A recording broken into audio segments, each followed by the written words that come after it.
ጸጋና ሰላም ይብዛላችሁ። እንዴት ናችሁ? እስልምናን የማልቀበልበት ምክንያቶች እልፍ አላፍ ቢሆኑም ነገር ግን የመጀመሪያውና ቀዳማዊ ምክንያቴን ላስቀምጥላችሁ። እንግዲህ እጅጉን የምንወደውና የምናከብረው ታላቁ ሐዋርያ ብርሃነ ዓለም ቅዱስ ጳውሎስ ሲናገር በዚህ በገላትያ መልእክቱ ምዕራፍ 1 ከቁጥር 8 ጀምሮ እንዲህ ይላል። ነገር ግን እኛም ብንሆን ወይም ከሰማይ መልአክ ከሰበክንላችሁ ወንጌል የሚለይን ወንጌል ቢሰብክላችሁ የተረገመ ይሁን። አስቀድመን እንዳለን እንዲሁ አሁን ሁለተኛ እላለሁ፣ ከተቀበላችሁት የተለየው ማንም ቢሰብክላችሁ የተረገመ ይሁን በማለት በነቢያትና በሐዋርያት ያልታነጸን ትምህርት አንድ አካል አምጥቶ ቢሰብክላችሁ እርሱ የተረገመ ነው፣ ከእርግማን በታች ነው በማለት ያስጠነቅቀናል። ስለዚህ ከእንደነዚህ አይነት በሐዋርያትና በነቢያት ያልታነጸን ትምህርት አምጥተው ከሚያስተምሩ ከሐሰተኛ ነቢያት ወይም ከሐሰተኛ ሰዎች ተጠበቁ በማለት ቅዱስ ጳውሎስ ያስጠነቅቀናል። እዚህ ጋር ብቻ አይደለም፣ ቅዱስ ጳውሎስ በተደጋጋሚ ያስጠነቅቀናል።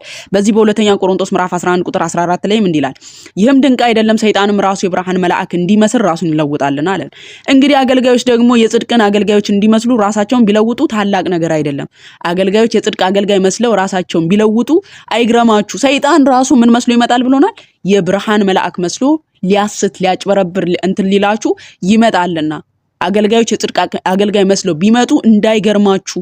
ከእግዚአብሔር እንደተላኩ ወይም እግዚአብሔር እንዳዘዛቸው አድርገው ቢናገሩ እንዳይገርማችሁ። ሰይጣን ራሱ የብርሃን መልአክ መስሎ ሊያስት ይችላልና ተጠበቁ እያለ ቅዱስ ጳውሎስ እንደዚህ ያስጠነቅቀናል። ዮሐንስም በአንደኛ ዮሐንስ መልእክት ምዕራፍ 4 ከቁጥር 1 ላይ እንዲህ ይላል፣ ወዳጆች ሆይ መንፈስን ሁሉ አትመኑ፣ ነገር ግን መናፍስት ከእግዚአብሔር ሆነው እንደሆነ መርምሩ። ብዙዎች ሐሰተኛ ነቢያት ወደ ዓለም መጥተዋልና የእግዚአብሔር መንፈስ በዚህ ታውቃላችሁ። ኢየሱስ ክርስቶስ በስጋ እንደመጣ የሚታመን መንፈስ ሁሉ ከእግዚአብሔር ነው። ኢየሱስ ክርስቶስ በስጋ እንደመጣ የሚታመን መንፈስ ከምንድነው? ከእግዚአብሔር ነው። ኢየሱስ ክርስቶስ በስጋ እንደመጣ የማታምን መንፈስ ግን ከምንድነው?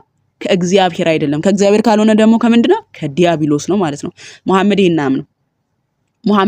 ይሄን አያምንም። ክርስቶስ በስጋ እንደመጣ አያምንም። በስጋ የመጣ ተብሎ ሲነገር እንዴት ነው? ልክ ጳውሎስ ሮሜ 9:5 ላይ አባቶችም ለነርሱ ናቸውና ከነርሱም ክርስቶስ በስጋ መጣ፣ እርሱም ከሁሉ በላይ ሆኖ ለዘላለም የተባረከ አምላክ ነው ብሎ እንደገለጸው። ለዚህ ክርስቶስ ኢየሱስ በስጋ መጣ ሲባል ያ የማይታየው አምላክ በስጋ ተገለጠ።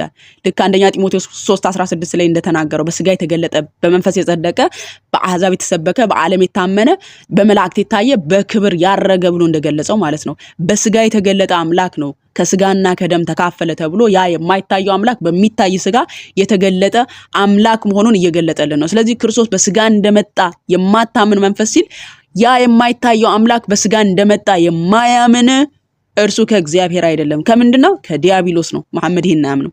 ስለዚህ በሐዋርያት የታነጸ በነቢያት የታነጸ ትምህርትን ይዞ አልመጣም ማለት ነው መሐመድ።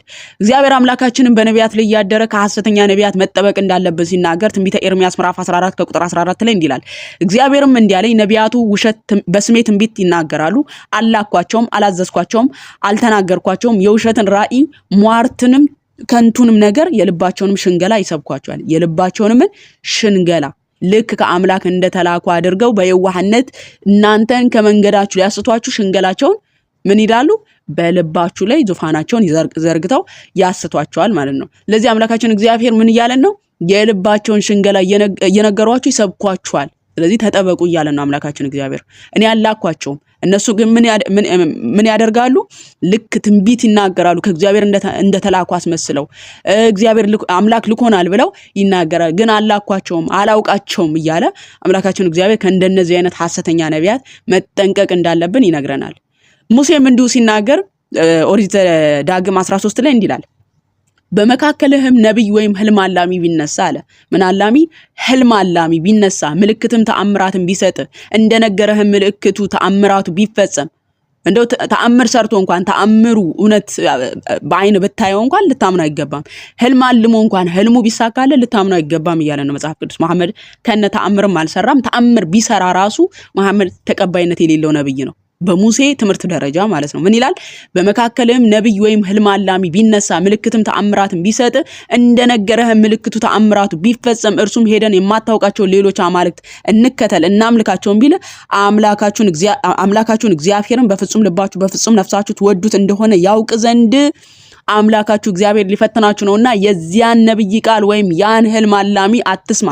አምላካችሁ እግዚአብሔርን ተከተሉ፣ እርሱንም ፍሩ፣ ትእዛዙንም ጠብቁ፣ ቃሉንም ስሙ፣ እርሱንም አምልኩ፣ ከእርሱም ጋር ተጣበቁ። አምላክ እግዚአብሔር ትሄድባት ዘንድ ካዘዘ መንገድ ሊያወጣ ከግብጽ ምድር ካወጣችሁ ከባርነትም ቤት ካዳናችሁ ከአምላካችሁ ከእግዚአብሔር ሊያስታችሁ ተናግሯልና ያ ነብይ ወይም ያ ህልም አላሚ ይገደል። እንዲሁም ክፉን ነገር ከመካከል አርቅ። የእናት ልጅ ወንድምህ ወይም ወንድ ልጅ ወይም ሴት ልጅ ወይም በብብት ያለች ሚስት ወይም እንደ ነፍስ ያለ ወዳጅህ በስውርና ሄደን ከምድር ዳር ጀምሮ እስከ ምድር ዳር ድረስ ወደ አንተ የቀረቡት ከአንተም የራቁትን አንተን ከበው ያሉ አህዛብ ከሚያመልኳቸው አማልክት አንተም አባቶችም የማታውቋቸው ሌሎች አማልክት እናምልክ ብለው ቢያስት እሺ አትበለው፣ አትስማውም፣ ዓይንህም አይራራለት፣ ግደለው ይላል ሙሴ። ምንም ማያውቁ አንተም አባቶችም የማታውቁትን አማልክት እናምልክ ቢለ ዓይንህ ራሱ አይራራለት፣ ፈጽመህ ግደለው በማለት ይናገራል። መሐመድ በሙሴ ዘመን ቢኖር ጭራሹን ተወግሮ የሚገደል ሐሰተኛ ነብይ ነበር።